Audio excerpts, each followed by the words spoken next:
창세기 39장의 말씀을 보겠습니다. 창세기 39장 1절부터 23절까지의 말씀 중에 21절부터 3절을 합독하겠습니다. 함께 읽겠습니다. 21절부터 시작.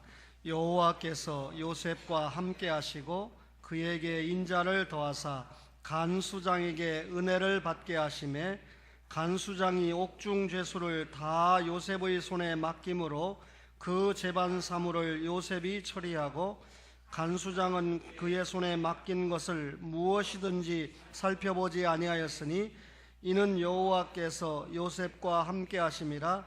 여호와께서 그를 범사에 형통하게 하셨더라. 아멘. 요즘 젊은이들을 보면 실력을 쌓기 위해서 부단히 노력하는 것을 보게 됩니다. 밤잠을 제대로 자지 못하면서 책상에 앉아있는 젊은이들을 자주 보게 되지요.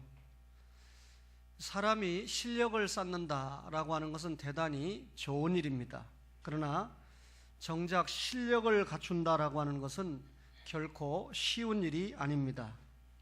실력을 갖추기 위해서는 자기와 부단히 전쟁하는 것이 필요합니다. 어떤 분야든지 간에 실력을 갖춘 사람이 그 분야에서 시대를 이끌어가는 것은 도리가 없는 일입니다. 실력이 있는 사람은 진취성과 가능성을 갖춘 인물이고, 또 실력이 있는 사람은 어떤 경우든지 자신이 하는 일에 힘을 보이게 되어 있습니다. 우리가 하나님의 말씀인 성경을 읽다 보면 정말 실력이 있는 사람들을 많이 만나보게 됩니다. 그 중에 오늘 우리가 말씀을 통해서 만나보는 요셉, 정말 실력이 있는 사람이죠.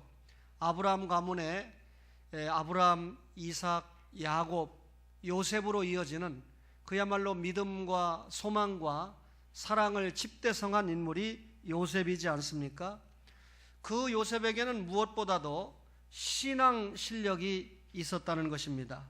창세기 39장 2절 이하에 보니까 여호와께서 요셉과 함께 하심으로 그가 형통한 자가 되어 그의 주인 애굽 사람의 집에 있으니 그의 주인이 여호와께서 그와 함께 하심을 보며 또 여호와께서 그의 범사에 형통하게 하심을 보았더라 라고 기록을 했습니다.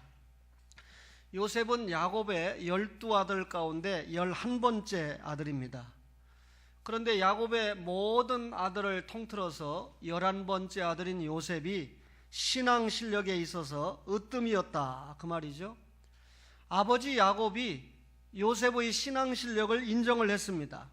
그리고 요셉을 특별히 사랑을 하고 그의 장래에 대한 기대감을 가지고 있었죠. 흔히 우리는 요셉 하면 꿈의 사람이다, 그렇습니다. 밭에서 곡식단을 묶고 있는데 형님들의 곡식단이 요셉의 단을 향해서 절을 하고 있더라. 뿐만 아니라 해와 달과 11별이 요셉에게 절을 하고 있더라. 요셉은 이 꿈을 아버지와 형제들에게 간증을 했습니다.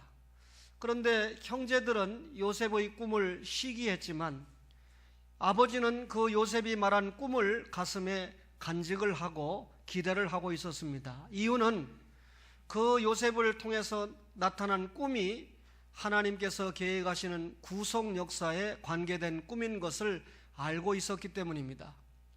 이런 꿈을 꾼 요셉은 이 꿈이, 다시 말하면 하나님의 역사가 실현되는데 철저하게 순응하는 삶을 살았습니다. 이것이 신앙의 실력이라는 거죠.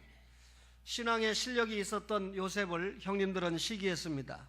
그 시기한 결과 동생을 이스마엘 상인들에게 팔아버렸죠. 그리고 이스마엘 상인들은 요셉을 애굽의 시위 대장인 보디발 장관에게 팔았습니다. 그런데 보디발은 자기 집에 종으로 들어왔던 요셉에게 하나님께서 함께 하심을 보았다 그랬습니다. 요셉에게서 하나님이 떠나지 않는 것을 이방 사람인 시위대장 보디발이 보았다. 이 말은 무슨 말입니까? 요셉이 이방 사람에게 인정을 받을 만한 신앙 실력을 갖추고 있었다, 그 말이죠. 결국 그 신앙 실력을 보았던 이방인인 보디발 장관이 자기 집에 종으로 들어왔던 요셉을 가정의 총무로 세워서 모든 것을 위임할 만큼 인정을 받았습니다. 하나님께서 함께 하신다, 임마누엘 하신다, 두 가지 의미가 있는데요. 하나는 성령님께서 내주하신다, 그 말입니다. 성령님께서 내주하셔서 우리의 영혼을 중생받게 하시고 구원으로 초청을 하신다, 그런 의미가 있고, 또 하나님이 함께 하신다라고 하는 두 번째 의미는 하나님이 그 사람을 붙잡고 역사하신다, 그 말입니다. 그런데 중생을 받은 성도인데도 어떤 성도를 붙잡고는 하나님이 일하시지 않고 오히려 탄식하는 성도가 있습니다. 하나님이 함께 하셔서 구원은 받았지만 하나님이 그를 붙잡고 일할 만한 성숙한 신앙 인격이 준비가 되지 않았기 때문에 하나님께서 중생은 받았지만 함께는 했지만 탄식하는 성도가 있습니다. 반면에 하나님께서 함께 하심으로 중생을 시켰을 뿐만 아니라 그 사람을 붙잡고 하나님께서 많은 일들을 감당하게 하시는 그런 사람이 있는데, 오늘 우리가 말씀으로 대하고 있는 요셉이라고 하는 사람은 철저하게 하나님이 함께 하신 사람이죠. 중생을 시켰을 뿐만 아니라 요셉을 통해서 하나님 나라 일이 되도록 역사하셨다, 그 말입니다. 그렇다면 이런 요셉에게 하나님이 함께 하신 이유가 무엇입니까? 또 함께 하셨을 뿐만 아니라 요셉을 붙잡고 하나님께서 철저하게 사역을 하셨던 이유가 무엇입니까? 요셉에게 어떤 특별한 인간적인 장점이 있어서 그랬을까요? 아니면 요셉에게 형제들에게 없었던 어떤 열심이 있었기 때문에 그랬을까요? 여러분, 오늘 성경은 요셉이 복음에 대한 이해를 가지고 있었다, 그렇게 설명합니다. 뿐만 아니라 복음에 대한 이해를 가지고 그 복음을 위해서 자신의 생을 들여서 헌신했다, 그렇게 설명합니다. 말하자면 형제들보다 나았던 어떤 장점이 있거나 어떤 열심이 있어서 하나님이 함께 하시고 사역하신 것이 아니고, 요셉에게는 복음에 대한 이해와 복음을 위한 헌신이라는 신앙의 실력이 있었다, 그 말이죠. 창세기 45장을 보니까 나중에 요셉이 형들에게 이렇게 얘기합니다. 자기를 팔아먹은 형들에게 나는 당신들의 아우 요셉이다, 당신들이 나를 팔았다. 그러나 45장 5절에 보니까 하나님이 생명을 구원하시려고 나를 당신들보다 먼저 보내셨다. 7절에 보니까 하나님이 큰 구원으로 당신들과 후손의 생명을 보존하시려고 나를 보내셨다. 그런즉 나를 이리로 보낸 이는 당신들이 아니요 하나님이시다. 비록 형님들이 팔아먹었지만, 악행이지만 결과적으로 보면 하나님께서 내가 이렇게 팔려와서 총리 대신이 되게 해서 애굽을 건지는 건 말할 것도 없고, 더 나아가 원하시는 대로 선민 이스라엘 백성들을 구하기 위해서 하나님이 나를 먼저 보내신 거다. 하나님의 역사에 대해서, 복음에 대해서, 말씀에 대해서, 언약에 대해서 철저하게 이해를 하고 있는 모습이죠. 하나님께서 아브라함에게 언약을 주셨는데 그 언약이 이삭에게 전달되었습니다. 그 언약이 야곱에게도 전달되었습니다. 이렇게 신앙이 계승되었던 아브라함 가문의 하나님의 축복의 언약의 말씀이 요셉에게도 정확하게 전달됐고, 요셉은 그것을 정확하게 믿었고 그 말씀 속에서 자신의 삶을 드렸던 요셉이었다. 이것이 신앙의 실력이다, 그 말이죠. 여러분, 오늘 이 시대를 살아가는 여러분과 저도 동일합니다. 우리도 복음에 대한 이해와 그 복음을 위해서 살고자 하는 뜨거운 마음을 가진 성도에게는 하나님께서 그의 나라를 위해서 그 사람을 쓰시고 일을 하신다, 그 말이죠. 하나님께서 여러분과 저의 삶을 통해서 일하기 원하십니다. 초신자를 면해서 안수집사가 되고 권사가 되고 장로님이 됐다. 그 직분을 통해서 결국 하나님이 사역하시기를 원하신다, 그 말이죠. 그런데 우리가 신앙의 실력을 보여드림으로 장로답게 목사답게 사용을 받아야 되는데 그렇게 살지 못하면 신앙 실력을 갖추지 못한 사람이죠. 사실 우리와 함께 예배하는 한 성도가 지난해에는 어머니를 하나님의 품에 안겼는데 이번에는 또 아버지를 또 안기게 되었습니다. 장례식에 참석하시는 분들은 어떻게 그분이 마지막에 세상을 떠났는가 듣게 되시겠습니다만, 이런 성도들의 경조사에 이 직분을 가진 성도들이 자신이 가지고 있는 신앙의 실력을 보여줄 수 있는 절호의 기회죠.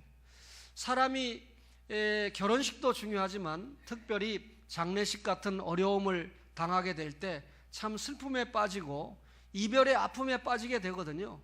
그럴 때 신앙의 실력이 있는 성도들이 찾아보고 위로해주고 격려를 해주게 될 때 그것이 얼마나 큰 힘이 되는 것은 당해본 사람들이 잘 알지 않습니까? 사랑은 관심입니다. 관심이 사랑으로 나타납니다. 어떻게 나타납니까? 섬김으로 나타나고 희생으로 나타나죠. 신앙의 실력은 말로 되는 것이 아니라 기독교 윤리의 실천으로 된다고 하는 사실을 하나님은 성경 여러 곳에서 우리에게 가르쳐주고 계십니다. 요셉은 도덕적인 실력까지 가지고 있었습니다. 창세기 39장 7절 이하에 보니까 그 후에 그의 주인의 아내가 요셉에게 눈짓하다가 동침하기를 청하니 요셉이 거절을 했다. 그렇게 기록을 했습니다. 여러분, 요셉은 형들의 잘못을 그냥 넘어가지 않았죠. 형들이 서모를 범한 일에 대해서 바로 아버지에게 고변을 하지 않았습니까? 기독교 윤리에 충실했습니다. 가정이 파괴되는 것을 원치 않아서 요셉은 이렇게 고변을 했던 사람입니다. 요셉의 신앙 인격이 탁월했기 때문에 가능했던 일입니다. 요셉은 이렇게 형들에게 팔려서 보디발 장관의 가정 총무로 지내는 동안에 더 성장을 해서 청년이 되었습니다.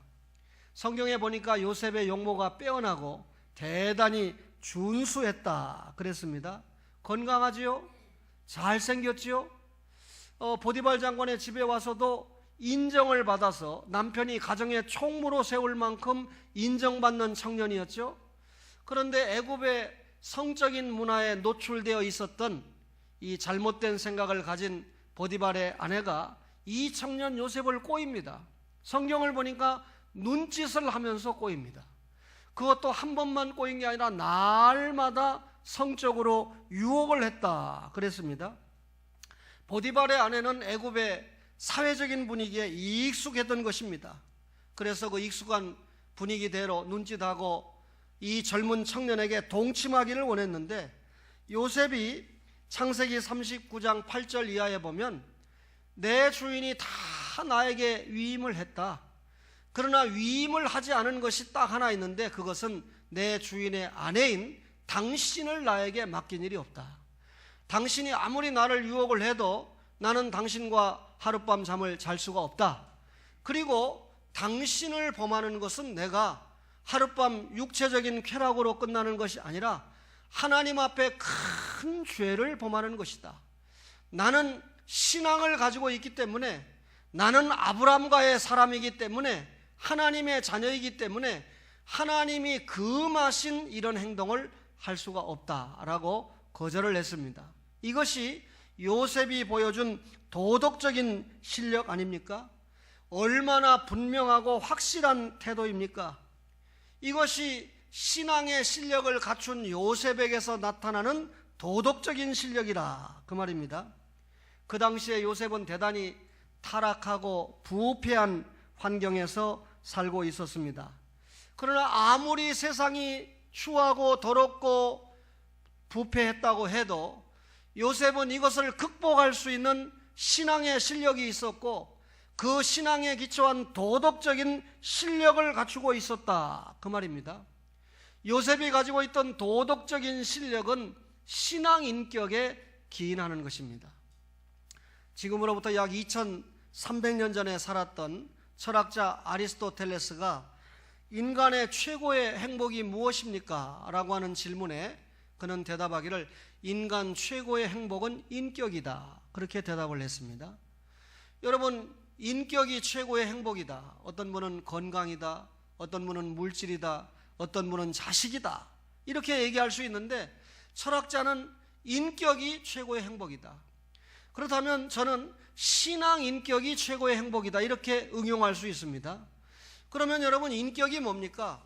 자기 자신에게 성실한 게 인격입니다. 인격이 무엇입니까? 다른 사람에게는 사랑을 보여주는 것이 인격입니다. 자기 자신에게 성실하고 다른 사람에게 사랑을 보여줄 수 있는 인격이라고 하면 참 행복한 사람일 수 있겠죠. 신앙 인격이 무엇입니까? 자기 자신에게 신실하고, 우리는 하나님을 다 아버지로 섬기지 않습니까? 그죠? 김교천 장로님에게도 하나님이 아버지예요. 그 딸 김동숙 집사에게도 하나님 아버지예요. 그 딸 서연이에게도 하나님이 아버지입니다. 이 말은 기독신자는 다 하나님을 아버지로 모시는 사랑의 공동체다, 그 말이죠. 아버지 하나님 속에서 모두 다 자녀입니다. 자녀들끼리 해야 될 일이 뭡니까? 사랑이죠. 따라서 이 기독교는 사랑의 공동체다, 그 말이죠. 요셉은 이렇게 도덕적인 실력을 갖춘 사람입니다. 도덕적인 실력을 갖췄다는 말은 신앙 인격을 갖추었다는 말이고, 신앙 인격을 갖춘 요셉이었기 때문에 자기 자신이 가진 것을 선용하는, 그런 축복을 선용하는, 여러분과 저가 총리 대신이 되었다, 엄청난 재물을 가지게 되었다, 그것을 가지고 자랑하라고 하나님이 주신 것이 아니고 선용하라고 주신 것입니다. 그저께 저희 백부께서 세상을 떠났는데 아쉽게도 불신 죽음을 맞이했습니다. 큰아들은 암으로 오늘내를 하기 때문에 장례식에 참석을 못했습니다. 같은 병원에 큰아버지는 장례식장에, 아들은 병실에 누워있지만 아버지가 돌아갔다는 거 알리지도 못했어요. 둘째 아들은 과거에 너무 술을 많이 먹어서 의사 표현을 못합니다. 장례식장에 참석할 수가 없습니다.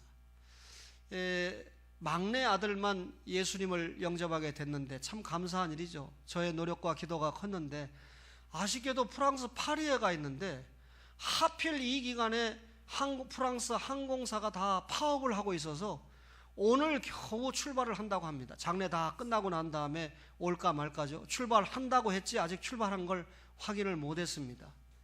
그러니까 당연히 이 딸 둘이 장례를 하게 되는데, 저희 큰어머니가 10년 전에 돌아가셨는데 10년 동안 한 딸이 지극정성으로 모셨어요. 대소변을 곤란하는 그 백부님을 모시고. 근데 아마 저희 백부께서 돌아가시기 전에 사시던 그 상가가 포함된 집 몇백만 원 월세가 나온답니다. 근데 그 집을 그 딸에게 등기를 해줬어요. 다른 자녀들은 뭐 별로 기쁘지 않은 일이지만 나머지 땅 수만 평은 아무리 돌아가시기 전에 팔려고 해도 작자가 나서지 않아서 덩어리가 너무 커서 팔지를 못했다. 이제 제가 저희 숙부에게 듣기로는 큰아버지가 떠나가신 이후에 이제 사촌들이 이 상속 전쟁에 몰입할 태세다. 실제로 그런 의사를 표시한 자녀가 있었답니다. 참 듣고 마음이 아팠어요.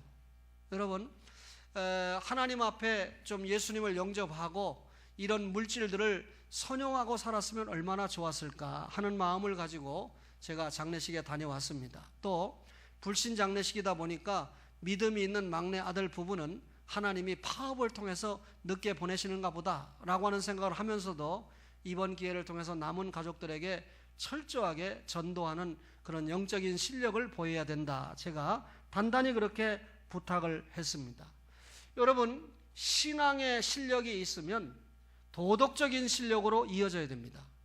예수 믿는 신자가 예수 믿고 구원받았다, 중생받았다, 언제 죽어도 천당 간다, 끝 아닙니다. 천국 가는 그 시간까지 우리가 기독교 윤리를 실천하는 도덕적 실력을 보여야 되죠. 그래서 하나님께서 이스라엘 백성이 애굽에서 나와서 구원받았는데 어떻게 살아라 라고 하는 시내산 율법을 주시지 않았습니까? 부모를 공경하고 살고, 살인하지 말고, 간음도 하지 말고, 거짓말하지 말고, 이런 게 다 기독교 윤리에 준하는 삶을 살라는 명령 아닙니까?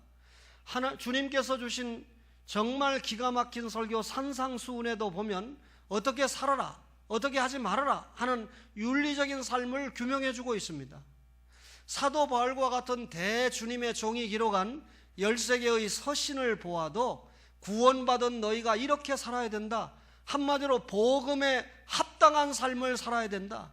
너희 몸을 거룩한 산 제물로 드려야 된다. 살아도 주를 위하여 죽어도 주를 위하여 살아야 된다 라고 하는 말씀을 거듭해서 주고 있습니다. 부모를 공경하고 살아야 된다. 부부지간에 사랑하고 살아야 된다. 거듭해서 말씀을 주고 있지 않습니까? 따라서 요셉이 신앙의 실력을 가지고 도덕적인 실력을 보인 삶을 살았던 것처럼 여러분과 저도 그렇게 살아야 돼요. 오늘 우리는 우리 스스로가 도덕적인 실력을 갖추어야 됩니다. 그리고 우리 자녀들에게 도덕적인 실력을 요구해야 됩니다. 그런데 신앙의 부모들이요, 요즘 다 그런데 목사님 고리타분하게 주일 지키라고 하는 말이 뭐 통합니까? 아이들에게 그 학원 가지 말고 교회 나오라고 하는 말이 통합니까? 더군다나 고3인데 그게 통합니까? 여러분, 결국은 하나님의 말씀에서 벗어나는 것이 도덕적인 타락을 용인하게 되고 묵인하게 되고 용납하게 되는 것 아닙니까? 우리가 자녀들을 기를 때 도덕적인 실력을 갖출 수 있도록 그렇게 끌어주고 인도해야 됩니다. 우리 자녀들이 도덕적인 실력을 갖춘 그런 자녀들로 성장하게 하기 위해서는 먼저 그 부모가 도덕적인 실력을 보여주어야 됩니다. 15살 먹은 자녀는 20살 안 살아봤습니다. 30살 안 살아봤습니다. 그러나 이 아이가 앞으로 20살, 30살의 삶을 자기 아버지와 어머니가 살았던 20살과 30살의 삶이 그대로 그 자녀에게 조명이 된다라고 하는 사실을 기억해야 됩니다. 따라서 우리 자녀들 앞에서 언어를 조심해야 되고 생활을 본이 되는 모습으로 보여서 우리 자녀들이 도덕적인 실력을 갖출 수 있도록 양육해야 됩니다. 여러분, 요셉은 세상적으로도 실력이 있었습니다. 창세기 41장 41절에 보니까 바로가 또 요셉에게 이르되 내가 너를 애굽 온 땅의 총리가 되게 하노라 그랬습니다. 이 당시에 애굽이 세계 최고의 강대국이었습니다. 애굽의 영향력은 참 국제적으로 상당했습니다. 여러분, 이 포로로 끌려갔던, 이 종으로 끌려갔던 요셉이 적당한 나라가 아니고, 지금 뭐 우리나라 사람이 예를 들면 몰디브 같은 나라 가서 총리가 됐다 그러면 그런가 보다 할 수 있잖아요. 그럼 또 어떤 사람이 그럴 거예요. 삼성의 부장자리가 좋으냐, 몰디브의 총리가 나은 거냐, 이렇게 얘기할 수도 있습니다. 그렇죠? 근데 우리나라 사람이 종종 보면 입양을 가서 프랑스의 장관이 됐다, 혹은 또 미국에 가서 뭐 높은 장관이 됐다 그러면 그 사람 괜찮은 사람입니다. 얼마나 실력이 있고 인정을 받았으면 강대국에서 그 사람을 고관대작으로 채용을 했겠습니까? 요셉은 분명히 종으로 팔려갔던 그런 사람이었지만 세계 최강국의 애굽의 총리가 됐는데 그것도 명재상으로 남았다는 것입니다.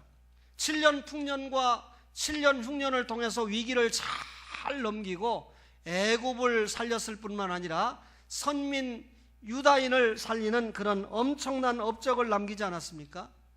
일국의 총리는요, 재덕과 인격을 겸비한 사람이어야 된다, 그렇게 생각을 합니다.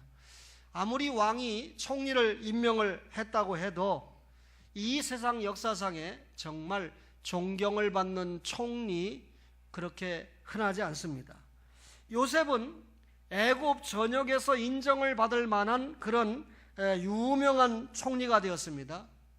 요셉이 이렇게 엄청난 총리가 되는 데는 그가 가지고 있던 학문이 분명히 작용을 했을 것입니다. 요셉이 어느 정도의 학문을 갖추었을까 정확하게 말씀을 통해서 이해하는 건 쉽지 않습니다. 그러나 요셉이 총리가 되었다, 그것도 애굽의 총리로 발탁이 되었다는 것 자체가 요셉이 실력 있는 인물이었다라고 하는 것을 우리가 확인을 할 수 있게 됩니다. 그럼에도 요셉이 애굽의 총리가 된 것이 단순하게 실력의 탁월함 때문만은 아니었다. 우수한 학문과 실력을 가진 사람은 세상에 얼마든지 있습니다. 당대 최고의 강국이었던 애굽에도 실력을 갖춘 사람은 얼마든지 있었을 것입니다. 요셉의 마음을 차지하고 떠나지 아니했던 것은 신앙이라고 하는 사실입니다. 요셉 자신의 삶은 신앙이 결정을 했습니다. 요셉은 신앙에 따라서 자신의 삶을 이루어갔습니다. 자신의 삶을 하나님의 앞에 신앙으로 살아가는 것이 행복이었고 기쁨이었고 즐거움이었습니다. 요셉은 자신을 통해서 후에 이루어질 메시아 왕국을 바라보면서 소망 가운데 살았던 축복의 사람이었습니다. 앞으로 메시아가 오신다. 그 메시아를 미리 내다보고 살았던 요셉입니다. 예수를 믿고 살았기 때문에, 복음에 대한 확실한 이해를 가지고 살았기 때문에 요셉의 이 신앙의 모습은, 언행은 분명하고 정확했다, 그 말입니다. 이것이 요셉이 가졌던 도덕적인 신앙의 실력이 도덕적인 실력으로 나타났던 것입니다. 보디발 장관의 집에서 집으로 팔려갈 때, 이스마엘 상고에게 팔려갈 때, 또 이방인의 집에 팔려갈 때, 이게 내 인생이 뭔가, 형님들이 나를 팔아먹고 푸념하고 절망하고 원망만 한 것이 아니라 오히려 하나님의 뜻을 신앙으로 용회를 하고 자기 자신의 삶을 주어진 환경과 여건에서 절망하고 쓰러지는 것이 아니라 극복을 하면서 그때마다 하나님이 함께 하시는 형통함을 입었던 사람이 요셉인데, 이게 신앙의 실력이고 도덕적인 실력이었다, 그 말입니다. 요셉과 같은 실력을 갖춘 사람이 오늘날도 필요하지 않습니까? 많은 사람들이 실력을 갖추기를 원하고 있지만 알고 보면 세상적인 실력만을 갖추도록 하기 위해서 애를 쓰는 경우가 참 많습니다. 세상적인 실력만 갖추다 보니까 인본주의 경향을 가지게 되죠. 성도들 가운데도 성공을, 오늘 설교를 듣는 대로 신앙적인 실력이 1등이다. 신앙적인 실력 다음에 이어지는 것이 도덕적인 실력이다. 신앙 인격이다. 그 도덕적인 실력 다음에 이어지는 것이 세상적인 실력이다. 이렇게 이해를 해야 되는데, 뒤집어 가지고 세상 실력이 으뜸이다. 학벌이 좋아야 된다. 공부를 잘해야 된다. 말씀드린 대로 고등학생만 되면, 특별히 고3만 되면 아예 교회를 안 보내버립니다. 주일날 예배 가는 시간을 예배 드리러 가는 시간을 아깝게 생각하고 독서실로 가라고 야단입니다. 지금 이 사회가 보여주는 현실이 어쩔 수 없는 그런 상황이라고 체념하기에는 우리가 너무나 긴박함을 느끼고 있는 것이 사실입니다. 어떤 성도에게는요, 신앙의 실력이라는 게 이렇게 설교를 들어도 아무런 의미가 없습니다. 그저 자녀를 교회 보내는 것이 그저 어떤 두려움을 이기기 위한 방편으로. 제가 과거에 어느 장례식에 가보니까요, 저희 집안 장례식입니다. 저하고 가장 가까운 분의 장례식에 보니까 한 며느리가 화장실을 못 가요. 장례식 3일 동안 화장실을 갈 때마다, 소위 이 교회 다니는 사람인데 자녀들이나 누구를 꼭 데리고 가는 겁니다.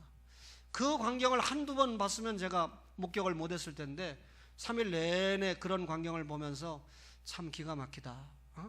부모에게 불효하면, 장례가 나면 엄청 옵니다. 특징이요. 제가 저희 할머니 돌아가셨을 때 목격을 했는데, 제가 목사로서 개인적인 판단에 가장 잘못한 며느리, 시어머니를 자기가 모시게 되는 경우가 된다면 나는 절대 못 모신다 하고 이걸 깨밀어 가지고 혈서를 썼던 며느리. 그런데 그 어머니가 돌아가시니까 가장 울어요. 심리 밖에서부터 3일 내내. 남들이 보면 제일 효부인 줄 알겠더라고요. 또 조금 전에 또 약간 간증한 경우도 그런 경우에 해당됩니다. 교회 다니고 예수를 믿는 것을 어떤 영적인 두려움이나 세상적인 공포를 벗어나기 위해서 신앙생활을 하는 사람 가끔 봅니다.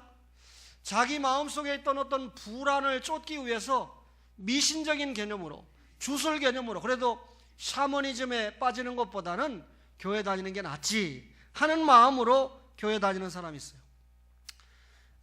적당하게 예수를 믿어라.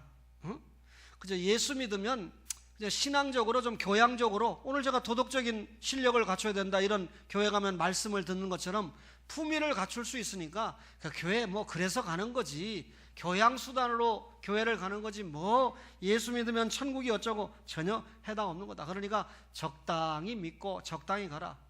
지금은 고3이니까 학원 가는 게 더 급하지, 이렇게 예수 믿는 성도들도 자녀를 그렇게 양육하는 경우가 있다는 말이에요. 신앙의 실력을 무시한 결과가 어떤 결과를 가져왔습니까? 신앙의 가치를 저하시켰죠. 신앙의 실력이 사람들에게 하등에 참고할 것이 없이 돼버린 것입니다. 신앙을 무가치한 것으로 취급하니까 여러분, 이 신앙에 기초한 실력을 발휘하는 것 자체가 거추장스러운 것으로 인식되고 있습니다. 지금 이 세상은 불신앙의 한파가 엄청나게 몰아닥치고 있습니다. 노아 시대 때 하나님의 영이 떠난 시대인 것처럼 지금 이 시대가 얼마나 타락한 시대를 걷고 있는지, 하나님이 떠나시는 시대가 아닌가라고 진단이 될 만큼 기가 막힌 시대를 우리가 살아가고 있습니다. 여러분, 신앙 실력의 저하는 도덕적인 실력의 타락으로 이어지게 됩니다. 신앙과 도덕이 무너지면 기능적인 실력만 추앙되는 시대가 되죠. 사람이 어떤 실력을 가지고 있느냐, 어떤 권력을 가지고 있느냐, 이것만 중요하게 생각을 하니까 세상에 무질서와 폭력이 난무하고 저속한 향락 문화가 심지어 교회까지 뒤덮는 것 아니겠습니까?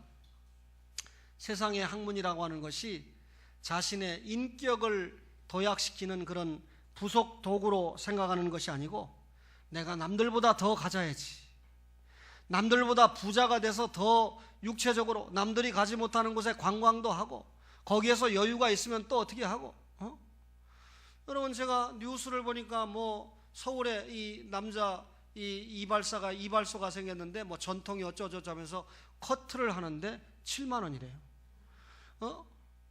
뉴스 안 봤습니까? 그런데 거기에 가서 또 인터뷰를 하는데 젊은 애들이 뭐 남들과 다른 공간에 와서 이 커트를 하는데 뭐 어쩌고 저쩌고 해서, 근데 참 예수를 믿고 안 믿고를 떠나서 거기 가서 7만 원짜리 머리 깎는 친구들은 전부 정말 이 나라 백성의 족보에서 빼야 될 친구들이다. 저는 용서하세요, 그렇게 생각합니다. 이 설교가 나가면 그 주인이 나한테 당장 위협할지 모릅니다. 우리 교회는 국회의원 입후보 하신 분이 없으니까 제가 누구를 좀 지지해 주세요 이런 말 안 하죠. 있어도 그런 말 안 하지만 혹시 이 목사들이 잘 몰라서 그런 말 해가지고 선거법에 가장 많이 걸려서 벌금 내고 그런데요. 근데 이거는 선거법에 걸릴 일이 아니잖아요. 세상에 자기가 돈 좀 있다고 뉴스가 아예 그렇게 얘기해요. 부유한 사람들이 거기에 와서 머리를 깎는데 얼마나 이발소가 잘 되는지 딱 그런 곳이 2곳이 생겼다라고 하는데 앞으로 이제 더 생기지 않겠습니까? 여러분, 10,000원이면 깎고 6,000원이면 깎으니까, 블루클럽인지 뭔지 가면 6,000원이면 깎으니까 남은 돈 64,000원을 가지고 어떻게 하면 선교를 할까? 어떻게 하면 예수 안 믿어도 구제를 좀 할까? 어려운 사람들을 어떻게 하면 좀 도와줄 수 있을까? 이런 마음을 갖는 것이 정상적인 도덕적인 실력이고 예수 믿는 신자라면 신앙 인격이지 않겠습니까? 축복을 자랑하고 자기 자신 잘 누리라고 받은 게 아니잖아요. 축복을 선용할 줄 알아야 됩니다. 여러분, 우리나라가 선진국입니까? 잘 진단해 보세요.